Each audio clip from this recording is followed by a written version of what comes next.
Hey folks, John from Complete Technology Solutions, your friend in the computer business. Have I ever got something interesting for you today? Hang tight.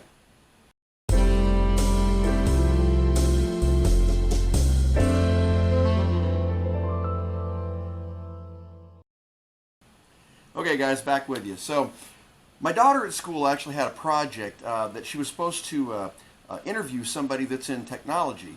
I have no idea what these questions are about. I haven't previewed them because I want to kind of do this live and be surprised with you guys if something interesting comes up. So you're about to hear the voice of my daughter in the background. She did not want to be on camera. That's totally cool.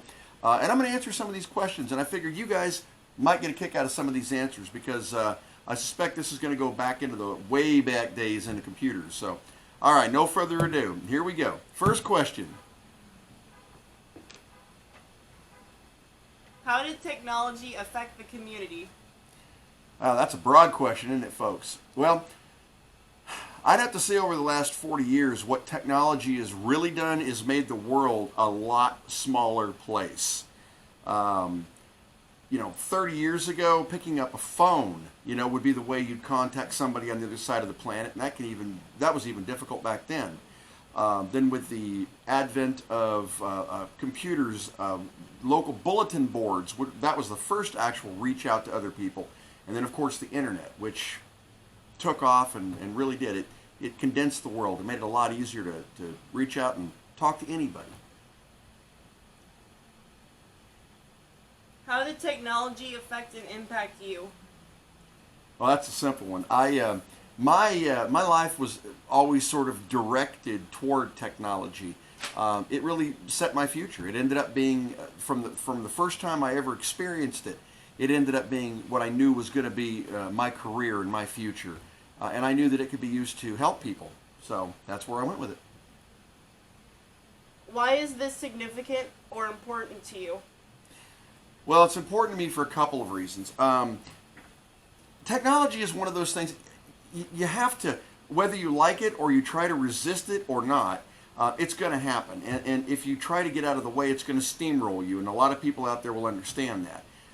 It's important to me because I like to bring technology to people that don't have it or that haven't experienced it. So to me, it's a deeply personal thing. It's something that I can give back to other people. What was your first computer? Oh, there's a fun one. Are we talking about owned or experienced with? Owned. Owned. Okay. Actually, that's kind of funny because the first computer I owned is sitting right here, guys. You guys remember this. It was in 1980, and my father actually had given me a Commodore VIC-20. And you've heard me say this before in the last couple of videos.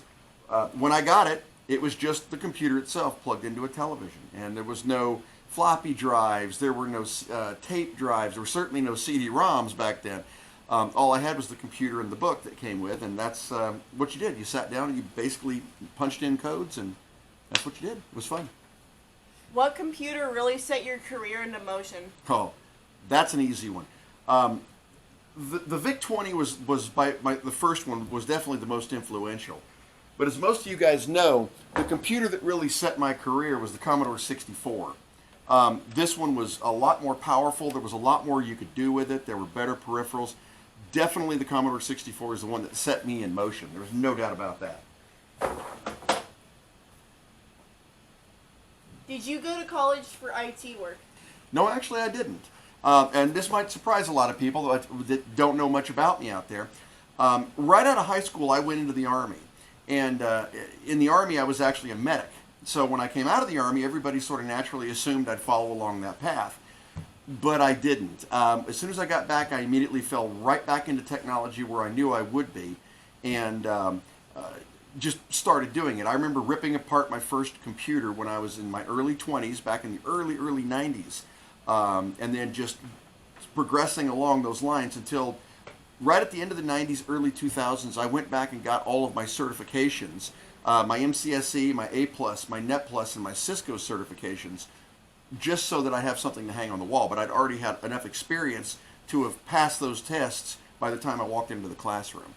So real world is what taught me, and everything else was after the fact. What problems did you have with succeeding?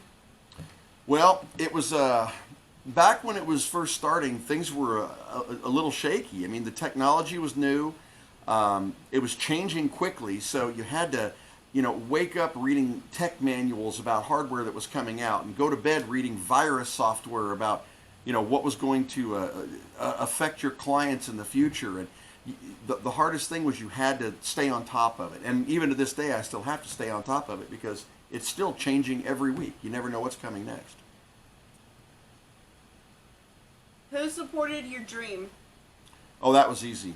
My dad, by far. When I think he had always been kind of in touch with the IT side, although we never really went down that route. He took a totally different route in management. But he directed me the entire time. I mean, he knew what I wanted to do, and he would provide whatever I needed to learn it. It was one of those, I'll get you exactly what you need, and then get out of your way and see what you do with it. And here we are. This is this many years later, and I'm still doing it, so he did something right, that's for sure. Would you go into programming/design? Now that is a good question. And I've actually had people ask me that before. If I had it all to do again, I probably definitely would put more emphasis on programming. The basic programming I have experience with, aside from Commodore Basic, which was a pretty simple operating system, very little C++, a little bit of Java, but nothing that was extensive enough to consider myself an actual programmer. I would probably definitely put an emphasis on programming if I could go back and do it again. And who knows, I may do that in the future. It just depends. You never know what tomorrow holds, that's for sure. Would you think that you were going to be in this career path when you were young? Oh, absolutely. I knew that this is what I wanted to do from the first time I opened up that VIC-20 and started banging out programs. It's funny, you'd see the people's reactions around you, like your family members or your friends, and they're sitting here watching you type things, which to them was, Egyptian. And then as soon as you hit run, something magical would happen on the screen. And yeah, I always knew. What was your first IT job? Well, let's see. After I got out of the Army, I actually formed a small business selling computer supplies, strangely enough. So memory and motherboards and all this. Before I ever actually started building it, I was selling components for it. It was actually it was a business that my father and I had started called Computer Specialties. And we ran that all the way up into the late 90s before we ended up moving out to Vegas and changing the name. But that was my first IT job, I would say. And once again, I knew what I wanted to do. That was it. What is the craziest experience that you've had in the field? We could make a whole video about this one, let me tell you. Well, let's see. I believe it or not, I have seen all of the cliches that you now you guys put into memes. But working in tech support, you see this stuff. I've actually had people that have had their computer mouse, and they would go to the right, and they'd say, I can't go any further to the right with the mouse because I'm at the edge of my desk. And that was a very common thing back in the 90s. Yeah, you laugh now, but it's true. I have had, everybody has heard the meme about the coffee holder, but for those of you who don't know, customers would call in occasionally and say that their coffee holder was busted. What they were referring to was their CD-ROM drive. They would push it, it would slide out, and they would set their coffee cup on it. That's actually not a joke, guys. People did this. I'll never forget, there was one experience I had. It was actually out in Vegas, as a matter of fact. I went into a guy's house, and it was a strange call. They had called me up and said, we want you to, it's a wealthy man, and he wants you to fix his computer. He's got some, what he thinks are viruses on him. And we just had a couple stipulations that you had to follow. And of course, I'm like, okay, I can deal with that. So I went over to his house, and as soon as I walked in, the place was stacked from floor to about 6 feet high with newspapers and phone books and magazines in different stacks. And there were holes in the wall. Now, this is not a junk house. This was one of those multi-million-dollar mansions in Vegas. So I'm following along with the assistant, and of course, I'm kind of nervous at this point. And we went up into his office. And see, you're laughing, you've never heard this story. But Went up into his office, and the guy was sitting there, and he says, okay, well, I've got some viruses. And I'm like, all right, well, let me take a look at what you've got. And he immediately jerked back from me and shied away. I'm like, okay. And his assistant said, well, what you need to do is stand back there and just wait until he gets up and totally leaves the room. You can't even look at his computer if he's in the room. Of course, by this point, I'm getting a little nervous. I'm thinking, all right. So the guy gets up and he walks out, and I sit down behind his computer, and his assistant's there with me, and I'm working through the issues. It wasn't actually viral. It was just spyware that, he was surfing sites he shouldn't have been on. And back then that was a really big deal because it caused pop-ups like crazy. You couldn't even use your system. But so his assistant said, well, there's something that in his mind that triggers, and when he gets agitated, he does strange things. And of course I'm thinking, well, okay, I'm working on this computer here. What's a strange thing? And he goes, oh, well, little things. Like the last time he got agitated his computer, he took a screwdriver and gouged the thermostat out of the wall. And I'm thinking, okay, better fix this computer properly. So we went through about 20 minutes of this, real simple stuff, got the thing totally cleaned up. But every time he'd want to come back in and look at it, I'd have to stand up and stand back against the wall as he walked in, and he'd sit down on his computer and he'd look at it, click a couple buttons, and if he had a question, he'd get up and he'd walk back out, and I'd have to go make another adjustment to it. When I left the house, like I said, the whole call was less than an hour.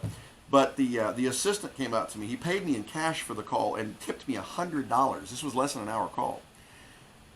But I was literally shaking. I was so freaked out. This guy had me just totally creeped out. And I never went back. They actually had called a couple weeks later and requested me specifically. And I just couldn't do it. I was so freaked out about this house and walking in there. The tip was great. The money was fantastic. But you never knew if you were coming out alive. So that was another interesting experience I had. And I got a bunch of other ones. But that one was definitely what I consider the creepiest. Is the field difficult? Well, it depends on how you define difficult. Difficult, it's challenging in that you have to stay on top of it. Things change a lot, and they change fast. People know this. If you go out and buy a computer today, in 6 months it's outdated. So the most challenging part of it is staying on top of it. Doing the work, that's not that challenging. Viruses and spyware, that's daily stuff and routine. That's not challenging. People losing their passwords or forgetting them, that's not too challenging. But staying up to date with technology is definitely the most challenging part. What do you think technology will be like in 50 years? Oh, there's no way to know. I've always said that I was born at the exact right time. For those of you out there who don't know, I was actually born in 1970. And I got to see the advent of the personal computer. I mean, really where it came into the house. And we've seen such incredible technological jumps between 1980 and now. I mean, in 80, I could never have imagined a computer or the internet that does what we're doing right now. It's insane.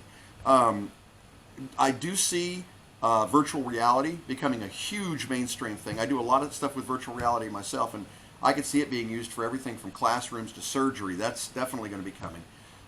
I do think that computers are going to continue to get smaller and faster. I believe that technology is going to be integrated into our everyday life a lot more than it is now. And right now, it already is. I mean, heck, with Alexa, you talk to your house. So I see that coming shortly. I see a bigger usage of biometrics coming up shortly. There are already people that are putting chips in themselves to open up doors and stuff as they come near them. I'm not a big fan of that, but that's where we're going. I mean, biometrics is definitely the future. Beyond that, I think it's an amazing future. I really do. I think that technology is going to be the thing that will take us into space and beyond this planet. And then I think technology can pretty much cure most of what's wrong with this planet. So it's a double-edged sword, though. It can be used for evil, it can be used for good, but it can be used for a lot more good than evil. So there you go. That's the last one? All right. So that was the last question for me, guys. So I hope you got a kick out of that. A lot of you guys out there who know me know that this is actually really neat because I did not expect some of those questions. It's deeply personal to me. I mean, what I do means a lot to me. And not that I just love the technology and prototyping stuff and ripping things apart and putting them together and coming up with new creative usage for old stuff. It's that I truly see it as a bridge between people. Hence the donation boxes. I mean, you guys see those when I rebuild those old computers and give them away to families. It feels good. It's a fun thing to do, and the look on their face when they finally have a computer, it's rewarding. It really is. That's why I don't think I'm ever going to stop this. So it's definitely the career I've chosen. I know that my daughter, who you've heard, she's actually an artist. So I suspect that's going to be her future. She'll end up in some kind of graphics arts design. And my son, which you will hopefully see on a future video here, is actually going into aerospace engineering. So talk about technology merging to get you to space.